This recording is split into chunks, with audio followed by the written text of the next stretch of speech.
സർക്കാരുമായി ബന്ധപ്പെട്ട അറിയിപ്പുകൾക്കും മറ്റു വാർത്തകൾക്കും വേണ്ടി ഈ ചാനൽ സബ്സ്ക്രൈബ് ചെയ്യാനും തൊട്ടടുത്ത ബെല്ലൈക്കൻ എനേബിൾ ചെയ്യാനും മറക്കാതിരിക്കുക. വയനാട് ദുരന്തബാധിതരുടെ പുനരധിവാസവുമായി ബന്ധപ്പെട്ട് കണക്കുകൾ കൊണ്ടും ആശയക്കുഴപ്പമുണ്ടാക്കുന്ന നടപടി കേന്ദ്ര സംസ്ഥാന സർക്കാരുകൾ അവസാനിപ്പിക്കണമെന്ന് ഹൈക്കോടതി.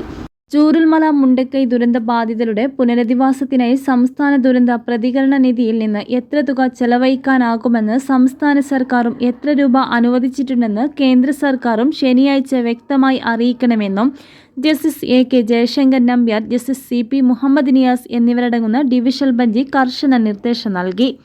കണക്കുകൾ വ്യക്തത വരുത്താൻ സംസ്ഥാന ദുരന്ത നിവാരണ അതോറിറ്റി അക്കൗണ്ട്സ് ഓഫീസറോട് ഹാജരാക്കാനും നിർദ്ദേശിച്ചു.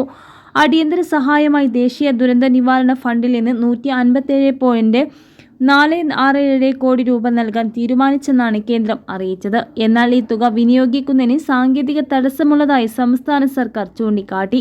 സംസ്ഥാന ദുരന്ത നിവാരണ ഫണ്ടായി കേരളത്തിന്റെ പക്കലുള്ള 782.99 കോടിയുടെ പകുതിയെങ്കിലും വയനാടിന്റെ പുനരധിവാസത്തിന് ഉപയോഗിച്ചാലേ അനുവദിച്ച 153 കോടി രൂപ വിനിയോഗിക്കാനാകൂ എന്നാണ് കേന്ദ്രത്തിന്റെ നിബന്ധന. ജനങ്ങളുടെ പുനരധിവാസത്തിന് നടപടി വേണമെന്നും സാങ്കേതിക വിഷയങ്ങൾ പരിഹാരമില്ലെന്നും കോടതി പറഞ്ഞു. പുനരധിവാസത്തിന് എത്ര തുക അനുവദിച്ചു, അത് വിനിയോഗിക്കാൻ അനുവദിച്ചിട്ടുണ്ടോ എന്നീ കാര്യങ്ങൾ കേന്ദ്രം വ്യക്തത വരുത്തണം.